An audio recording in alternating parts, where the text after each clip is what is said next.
Hello lovelies, welcome back to the channel. My name is Emame and today's tutorial is on how to make a gathered dress with Basque waistline that has pencil sleeves with flare ends, just exactly as you're seeing on your screen. So please do well to watch this video to the end, like this video, share and subscribe to my channel if you haven't already while I get started with the tutorial.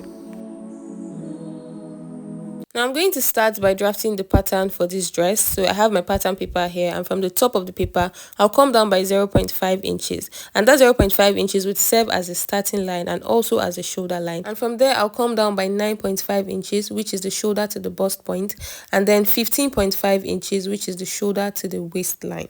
So I'm going to draw a straight line across here for the bust point line and for the waistline. Now next I'm going to take the shoulder to shoulder measurement divided by 2, and it is about 6.25. Now from that shoulder point I just marked, I'll come down by the chest line measurement, which is 7.25 inches. So the chest line is the bust circumference divided by 6 plus 1.5. That's how I was able to get 7.25 inches. So I'm going to connect it upwards to the shoulder point, and then I'll take it inwards this way. So from the top I have the shoulder line, I have the chest line, next I have the bust point line, and here I have the waistline. At this point I was still contemplating if I needed to include the under bust line. I eventually did, but right now I'm just going to move on to mark the basque line. So from the waistline I'll come down by 6 inches, which is where the basque effect is going to stop. So I'm just going to mark 6 inches from the waistline. I'll now draw a straight line across, and I'll go on to just label it basque line. Now when I'm done with that, I'll move on to the top so that I can mark the neck width and neck depth. So I'm using a neck width of 3 inches, and I'm using a neck depth of 3 inches as well for the front.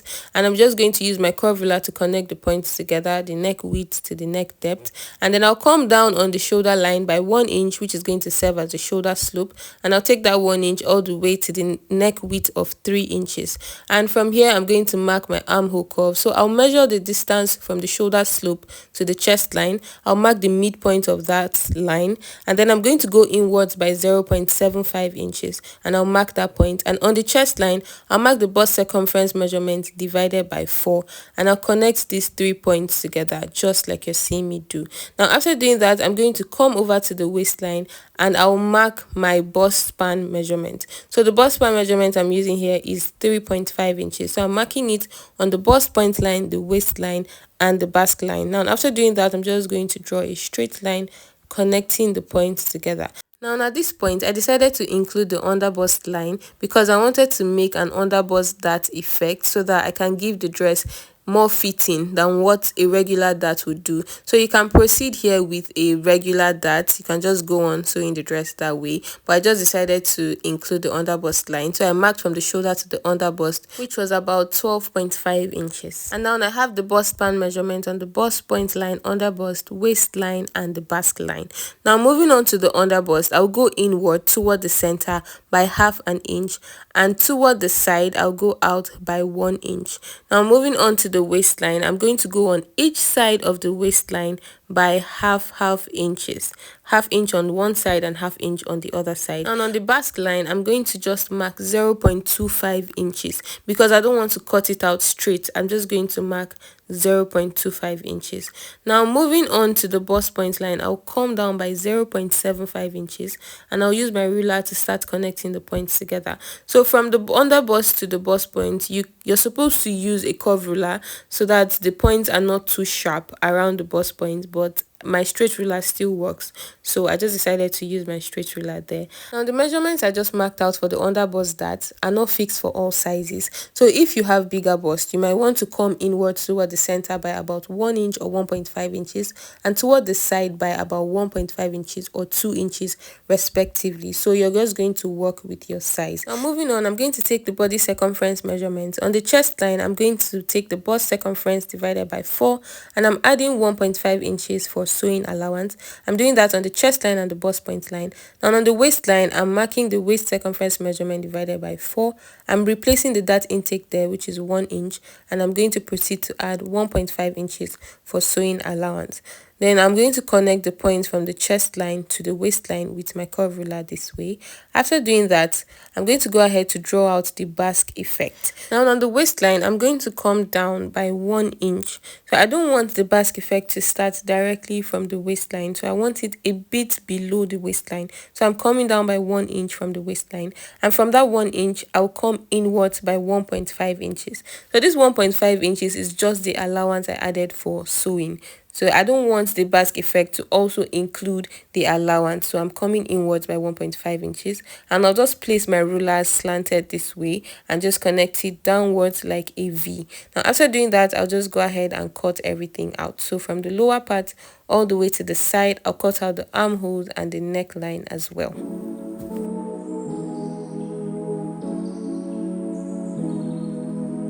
After cutting every other thing out, I would also go ahead and cut off the underbust dart that we have drafted out. Now I'll cut it from the basque line all the way to almost at the bust point. And to make it easier for you to sew, you can just decide to make a princess cut, and then that way you have 2 separate pieces for the front. It's going to make it easier for you to sew through, but I'm just going to work with it this way. Now this is the fabric I have. This is crepe. It is a bit stretchy, not too stretchy, and is also not so thick. So I'm going to place my fabric on a fold. Also, I have just 3 yards of the crepe fabric here. 3 yards was okay for me. So I'm going to place the fabric on a fold, and I'll place the paper on the fabric. I'll make sure that the midpoint of the paper is on the folded edge of the fabric. I use my pins to just hold it in place. And then on the basque line, below the basque line, I'm adding 0.5 inches for allowance to join it to the gathered skirt part when it's time for me to sew. I'm also adding a little allowance to the neckline, to the shoulders, and also very little to the armhole. I'm not adding any allowance to the side because there's already allowance on the paper. I'd also go ahead and cut off the underbust effect on the fabric.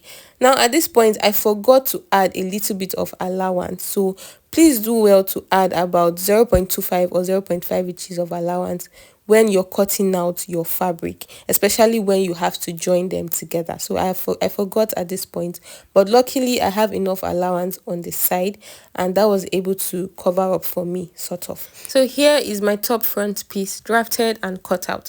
Now I'm going to move on to cut out the back piece. So here I've placed my fabric on a fold again, and from the folded edge I will come inwards by 1.25 inches, which is going to serve as the zipper allowance, because of course we're going to have our zip at the center of the back. Now after drawing out the zipper allowance, I'm going to mark 0.5 inches from the top of the fabric, which is serving as the shoulder line and the starting line as well. And from there I'll come down by the shoulder to the bust point of 9.5, and then shoulder to waistline of 15.5 inches.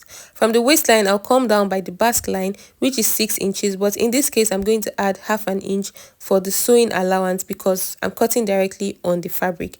So here I have drawn out all the lines. I also drew out the chest line.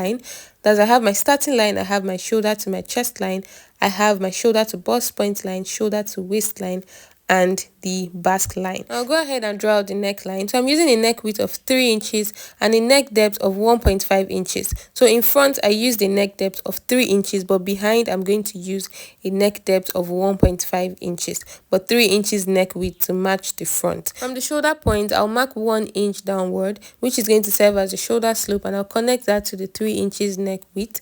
And I'll take the measurement from the shoulder slope to the chest line. I'll mark the midpoint and I'll go inward by half an inch. So in front I use 0.75 inches, but at the back, for the back armhole, I'm using half an inch. I'm just going to mark half an inch there. And on the chest line, I'll take the bust circumference divided by 6. Now take note that all these measurements are starting from the zipper allowance line.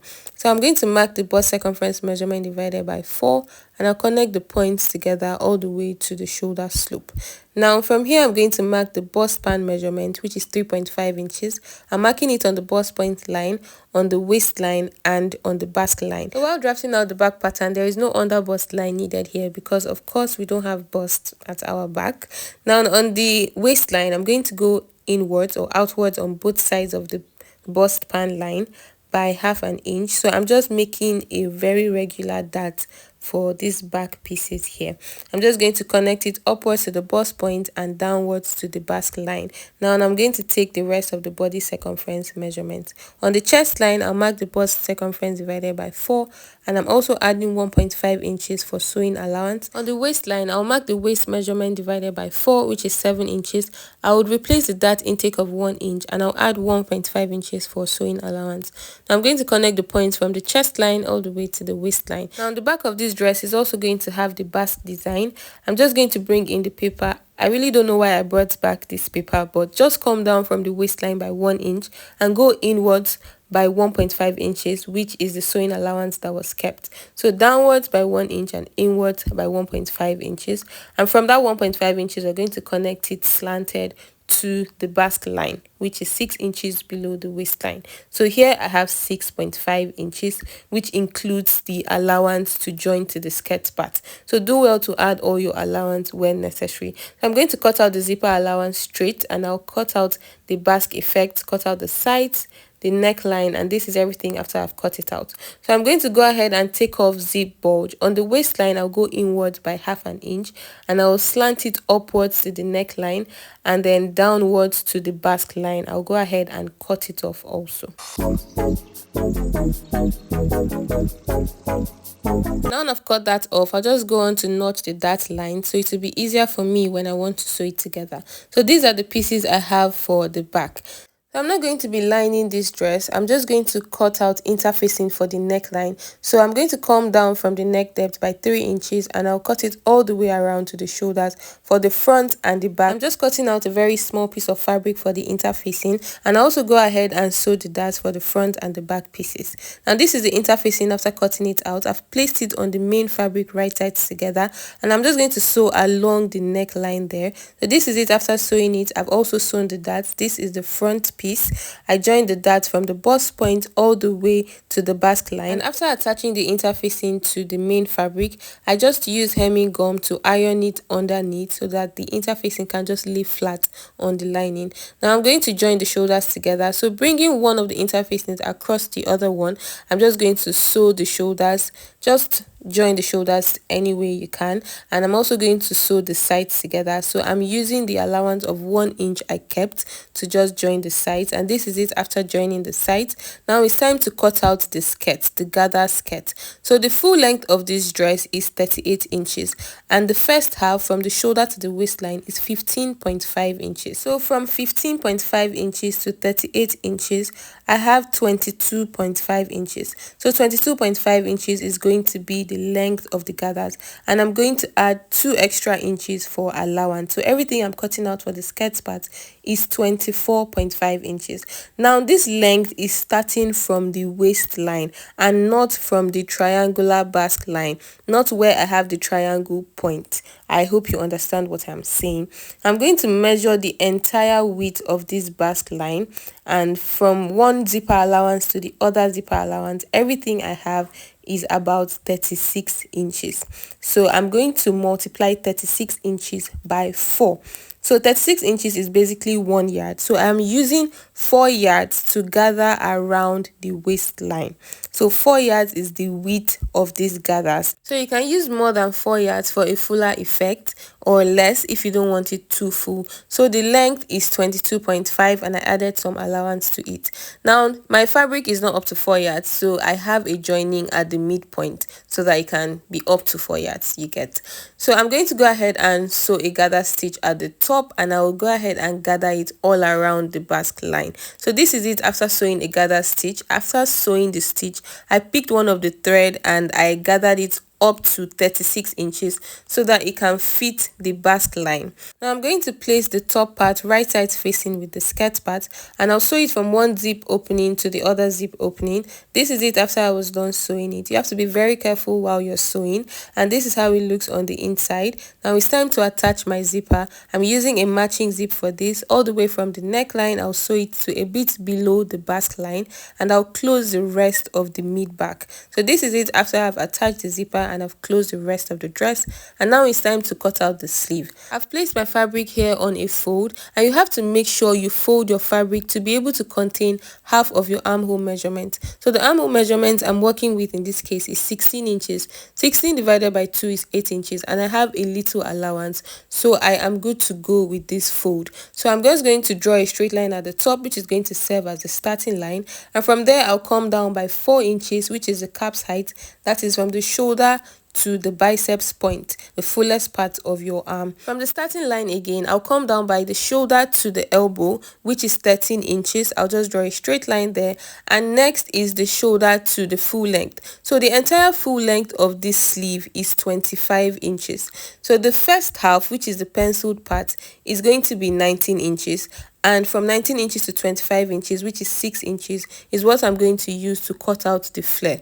So I'm going to just mark 19 inches here, which is the penciled part, and that's what we are cutting out right now. I'm going to add 0.75 inches after 19 inches for sewing allowance. So from the top, I have the starting line, the biceps, the elbow, and the full length. Moving over to the biceps line, I'm going to measure the biceps circumference divided by 2. So the bicep circumference is 11 inches. 11 divided by 2 is 5.5 inches. And I'm going to add 1.5 inches for sewing allowance. 1.5 inches was actually too much, but I just worked with that.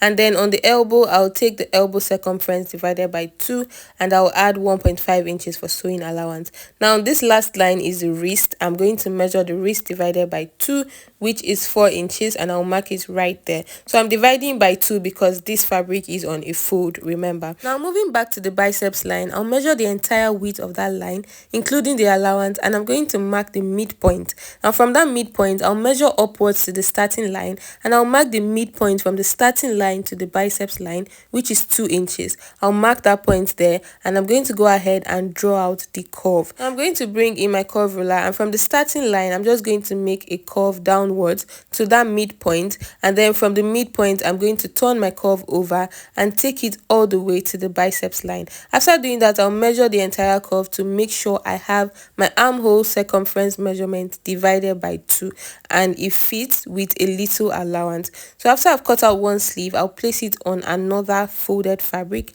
and I'm going to cut out the second sleeve. Now I've notched the top there to indicate the midpoint for easy sewing. Moving on to cut out the flare, I'm just going to place my fabric on a fold because I'll be cutting out half flare for each sleeve. So I came down by 5.5 inches from the edge of the folded fabric, and I want it wide enough for me to be able to gather around the wrist. And now the length of this flare is 6 inches. So if you remember when I measured it earlier, the entire length of this sleeve is 25 inches. And I cut out 19 inches for the penciled part, so from 19 to 25 is 6 inches. So I added 1 extra inch for allowance, and now I'm just going to open this up, and I'll go ahead and gather it around the penciled part. Of course, I'm going to cut out a second flare for the other sleeve, and this is it after I was done attaching the flare to the penciled part. I'm going to place it on a fold right sides together, and I'm going to sew from the armhole, let's just call this the armhole part of the sleeve, from the armhole with 1.5 inches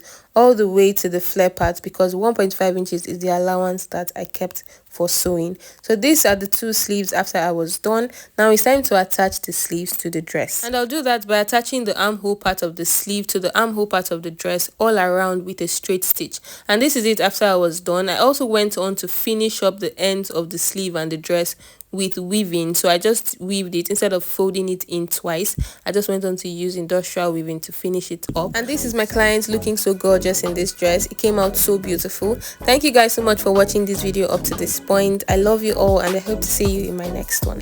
Bye.